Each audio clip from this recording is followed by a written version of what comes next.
Chrono Trigger is one of the most iconic RPGs from the 1990s.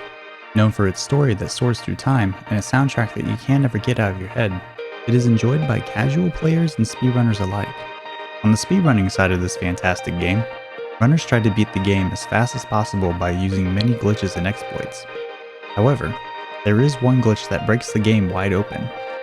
Today on Speedruns Explained, I'm going to talk about Chrono Trigger's weirdest glitch: save corruption.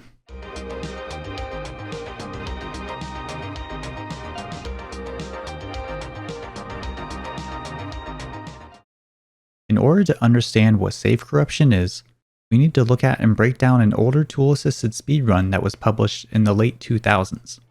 In 2007, a Japanese tasser known as Inichi started work on a run that would take about 2 years to complete and have published on task videos. When it was published in 2009, it showed off many new glitches that allowed Chrono Trigger's Super Nintendo English version to be completed much faster than Hero of the Day's previous tasks. Some of these glitches are well known and used today, like Lavo Shell Skip. Some are a result of the task-only save corruption glitch I mentioned just a moment ago. Here's what save corruption allows the task to do: item duplication, accessing memory addresses for, obtaining any item, character summoning, character warping, and character sliding.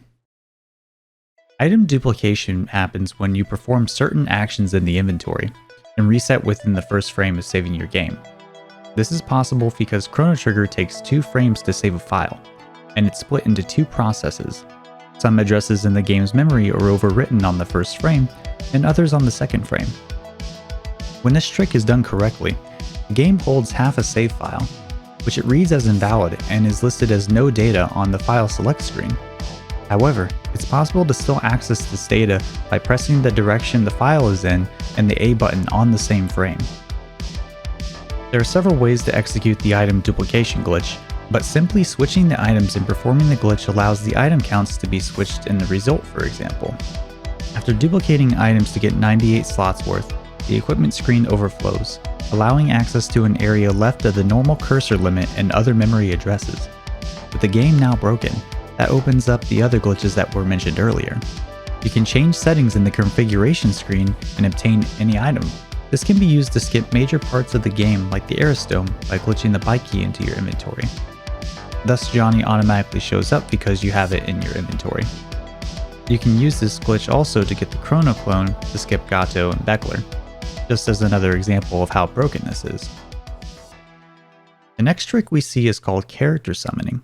In the main character pause screens with their portraits, the cursor and selections become glitched to where you can access more than just the regular roster, being able to scroll way past where intended. This is a way to access and write memory based on our equipment that we have available. With what we know so far, I think you all know where I'm going with this. You can equip some of these specific characters with equipment corresponding to the ID of the character. For example, if you equip character slot number 24 with the wooden sword, which has an item list ID of 01, you will summon Marley, who also has a character ID of 01, and play as her when you leave the pause menu. We can use this with some other known glitches to skip the entirety of 600 AD at the beginning of the game. The last of the new glitches shown in the tasks are called character warping and character sliding. To explain it briefly, when we open the pause menu, all 3 characters' XY map coordinates are stored in the proper memory addresses, so we end up in the same place when we close the pause menu. However, if a glitched member is in the party and they're not in the first slot, the appropriate address isn't updated. If you replace the glitched character with the normal character, the address gets updated from the last time you opened the menu and was properly stored. And then the second or third character warp happens. And here's a quick example of how that actually happens.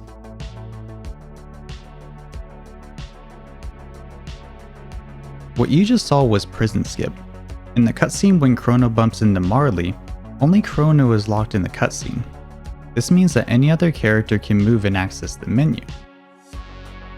Using a stored coordinate we have with Luca, we can get back to the normal Millennial Fair area and continue progress to 2300 AD.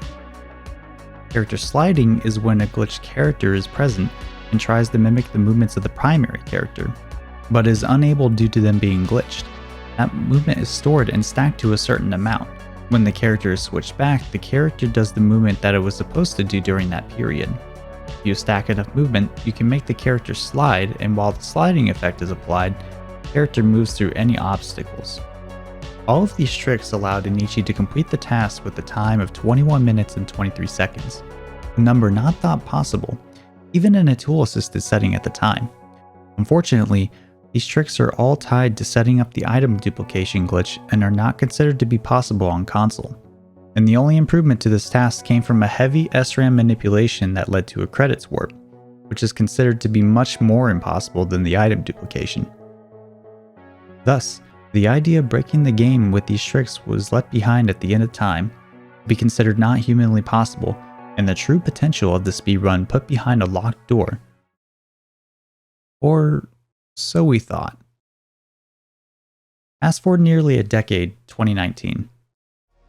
Chrono Trigger's any percent category was accepted as a race into the biggest RPG charity speedrun marathon, RPG Limit Break.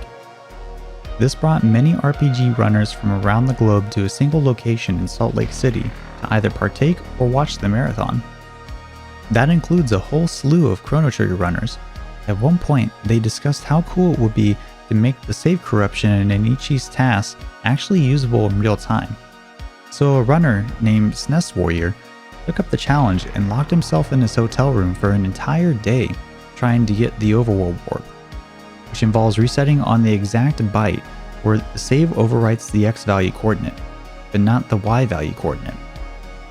Now if you think this sounds difficult, then you're absolutely right. Getting the correct reset would require a precise, this number, frame window to pull off. They quickly realized that this type of warping would never be possible, but something else did happen while attempting this trick. It was able to make the game read the save file as invalid and show up as no data, the exact way that the task does. Nothing was usable at that time, but later that year, runners got to work with more testing.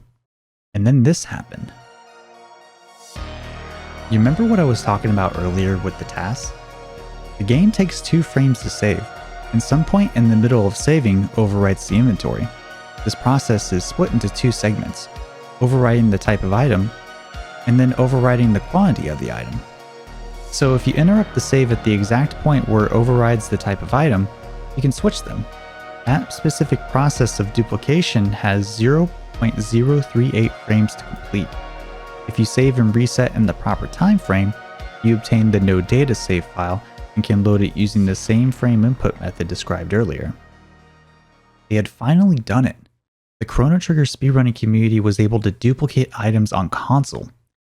You would think that this would be enough to satisfy the community, but they still had yet to unlock the true potential of the game.